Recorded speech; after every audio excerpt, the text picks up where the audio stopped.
आइए बच्चों, चलते हैं मेंटल मैथ क्लास 9th के नेक्स्ट क्वेश्चन की तरफ। मैं हूं हरी सर और आप देख रहे हैं मेरा यूट्यूब चैनल चलो कदम बढ़ाएं।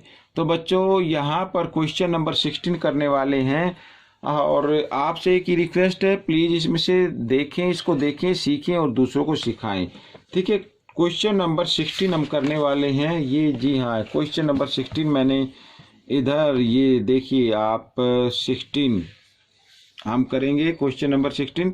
और ये क्वेश्चन नंबर 16 रहा। यहाँ पर in the given figure A B equal A C, ये साइन भी दिया हुआ है, and angle A C D 110, find X, X की वैल्यू फाइंड आउट करनी है। ए सी डी ये वाला एंगल दिया हुआ बच्चों यहाँ पर 110 का। और साथ ही हम क्वेश्चन करेंगे क्वेश्चन नंबर 17। ठीक है, इसमें भी x की वैल्यू फाइंड आउट करनी है। क्वेश्चन आप देख सकते हैं, चाहे तो स्क्रीनशॉट ले सकते हैं। और साथ ही हम करेंगे क्वेश्चन नंबर 18। लिखा है एंगल एबीसी में एंगल बी इक्वल 65 डिग्री और सी भी है 45 डिग्री। और यहाँ पर लिखा बी ए सी, ठीक है, द बाइसेक्टर ऑफ, ठीक है, angle B A C meets B C at D, find D A C and ratio angle C. ठीक है बच्चों, आइए करना शुरू करते हैं। तो यहाँ पर इस क्वेश्चन को मैंने पहले से लिख के रखे हुए हैं और मैं अब आपको करके दिखाता हूँ। बहुत ही इजी क्वेश्चन है, आप बने रहें।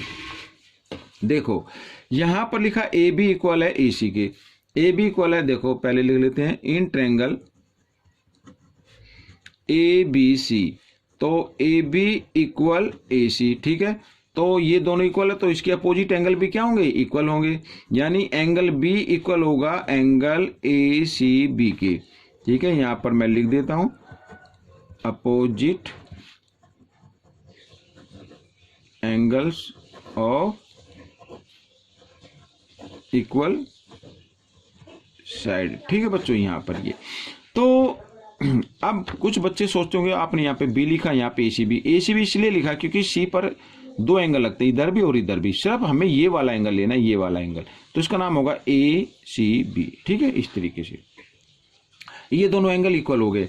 अब हम इसको लेट कर लेते हैं बच्चों, यहाँ पर लेट। ठीक है, इसको क्या कर लेते हैं, लेट कर लेते हैं, या आप एक काम और कर सकते हैं, आप ये एंगल पहले फाइंड आउट करें। ठीक है, तभी तो एक्स की वैल्यू होगी। आइए कर लेते हैं एंगल यहाँ पर ए सी बी और plus angle A C D, angle A C D ये क्या हो गए, लीनियर पेयर हो गए। और लीनियर पेयर हमेशा 180 डिग्री का होता है, तो मैं यहाँ पर लिख देता हूँ लीनियर पेयर। ठीक है, अब ए सी बी हमें फाइंड आउट करना है, ये लिख लेते हैं।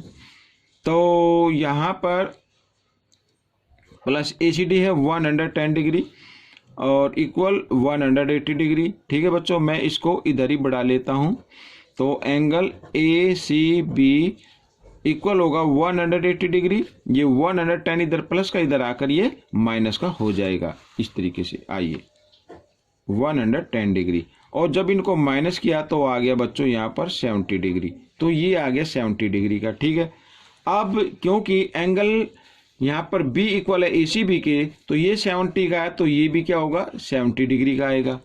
समझ में आ गया? तो आप चाहे तो लिख सकते हैं यहाँ पर। अब हमें निकालना है x की वैल्यू। ठीक है, तो ट्रायंगल ए बी सी में तीनों एंगल का सम क्या होगा, 180 डिग्री होगा।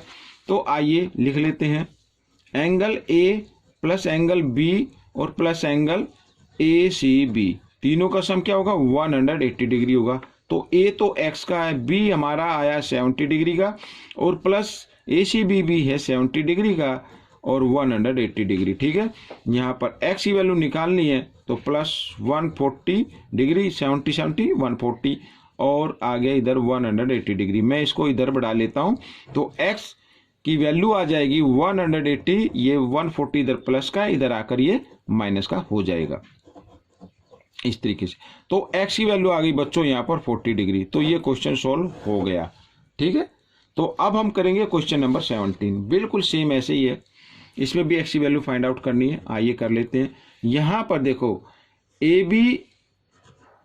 बी इक्वल आ रहा है बी सी के, ए बी इक्वल आ रहा है बी सी के, तो ए बी के अपोजिट एंगल तो आता है ये, और बी सी के अपोजिट एंगल आता है ये, तो इसका मतलब एंगल ए इक्वल होगा एंगल सी के, यहां पर भी लिख देते हैं opposite angles of equal side. ठीक है, ये मैंने लिख दिया। तो अब देखो यहां पर एंगल सी अपना है 55 डिग्री, तो इसका मतलब एंगल ए भी क्या होगा 55 डिग्री का होगा।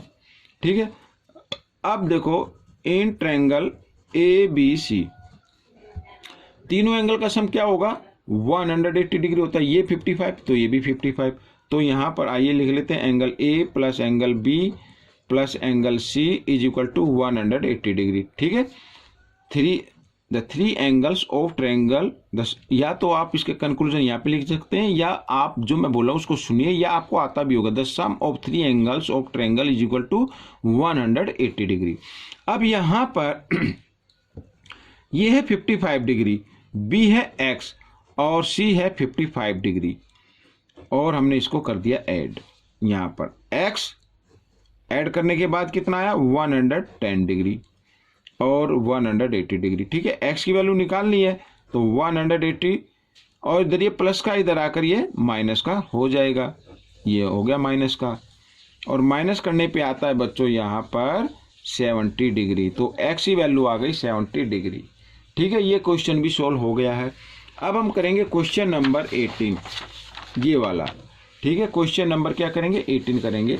इसको थोड़ा ध्यान से देखिए, रेशो इसमें फाइंड आउट करना है। अब यहाँ पर बी है 65 डिग्री का, ये मैं लिख लेता हूँ। सी है हमारा 45 डिग्री का। तो सबसे पहले हमें ए फाइंड आउट करना है। ठीक है, आइए कर लेते हैं। इन ट्रायंगल ए बी सी, ठीक है, in triangle A B C, तो angle A plus angle B plus angle C is equal to 180 degree.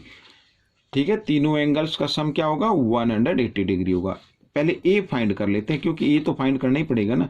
तो 65 डिग्री और सी है हमारा 45 डिग्री, तो यहाँ पर आ गया 180 डिग्री। तो ए की वैल्यू निकाल लेते हैं।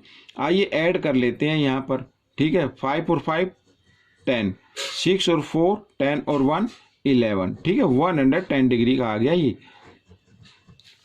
ठीक है, तो यहाँ पर बच्चों हमें ए की वैल्यू फाइंड आउट कर लेनी है। 110 इधर प्लस का है, इधर आकर ये माइनस का हो जाएगा इस तरीके से, और दोनों को माइनस किया तो आ गया 70 डिग्री। तो एंगल ए की वैल्यू क्या आ गई बच्चों 70 डिग्री आ गई यहाँ पर। ठीक है, अब यहाँ पर लिखा है देखो, the bisectors of angle B A C, यानी एंगल बी ए सी के बाइसेक्टर है, यानी ये एंगल और ये एंगल दोनों क्या होंगे इक्वल होंगे। ठीक है, और हमें बताना है जो बाइसेक्टर है बीसी पर मिलते हैं डी पॉइंट पर। यहाँ पर ये बीसी हो गई, डी पॉइंट पर ही मिलता है बाइसेक्टर। तो डी ए सी यानी ये एंगल और एंगल सी, इनका रेशियो फाइंड आउट करना है। ठीक है, आइए पहले हम निकाल लेते हैं 1 और 2 की वैल्यू क्या आएगी। ठीक है, तो क्योंकि ये दोनों इक्वल हैं, आइए मैं निकाल लेता हूँ। एंगल 1 प्लस एंगल 2 इक्वल होगा एंगल ए की। ठीक है, क्योंकि एंगल 1 और 2 ये दोनों इक्वल हैं, तो हम 1 की जगह 2 भी लिख सकते हैं, एंगल 2 प्लस एंगल 2 लिख सकते हैं ना इस तरीके से। और ए क्या है 70 डिग्री का। अब एक टाइम 1 टाइम्स इधर लिखा, 1 टाइम्स इधर लिखा, यानी टोटल 2 टाइम्स होगा, तो हम इस तरीके से लिख सकते हैं। ठीक है, अब एंगल 2 की वैल्यू क्या आ गई बच्चों 72, एंगल 2 के साथ 2 मल्टीप्लाई की फॉर्म में, इधर आकर ये डिवाइड की फॉर्म में आ गया, ये हमने डिवाइड कर दिया इधर, तो ये आ गया 35 का। तो एंगल 2 की वैल्यू क्या आ गई 35। तो अब यहां पर एंगल 2 इक्वल है एंगल डी ए सी। ठीक है, तो 2 इक्वल है डी ए सी की, यानी मैंने अपनी तरफ से नाम लिखा तो डी ए सी के इक्वल आ रहा है। ठीक है, तो यहां पर डी ए सी समझ में आ गया। अब हमें रेशो फाइंड आउट करना है, तो यहां पर मैं लिख देता हूं एक बार 35 डिग्री के। तो angle D A C ratio angle C. ठीक है, तो डीएसी कितने का है बच्चों यहाँ पर देखो, इसको रेशो को हम एक तरीके से और लिख सकते हैं फ्रैक्शन में। ठीक है, तो इधर मैं लिख लेता हूं, पहले डीएसी लिखा हुआ है, तो डीएसी तो है अपना बच्चों जो आया है 35 डिग्री का, और ये रेशो सी है हमारा 45 डिग्री का। अब जो मैंने कहा था फ्रैक्शन में लिख सकते हैं, ये तो आ गया रेशो। और देख लेते हैं, शॉर्ट कर लेते हैं। तो angle D A C by angle C और यहाँ पर 35 बाई 45। अब देखो 5 की टेबल में आ रहे हैं ये, 5 से डिवाइड कर देते हैं, 5 7 जा 35, 5 9 जा 45, तो यानी 7/9। और रेशो की बात करें तो 7:9 आ गया बच्चों। यहाँ पर जो न्यूमरेटर होता है उसको आगे लिखते हैं और डिनोमिनेटर को पीछे लिखते हैं, ठीक है। तो इनका रेशो क्या आ गया, 7:9। तो ये क्वेश्चन सॉल्व हो गया है। आपको ये क्वेश्चन कैसा लगा मुझे कमेंट्स में लिखें और इसमें से सीखकर आप दूसरे बच्चों को सिखाएं। मिलते हैं अगली वीडियो में, तब तक के लिए धन्यवाद।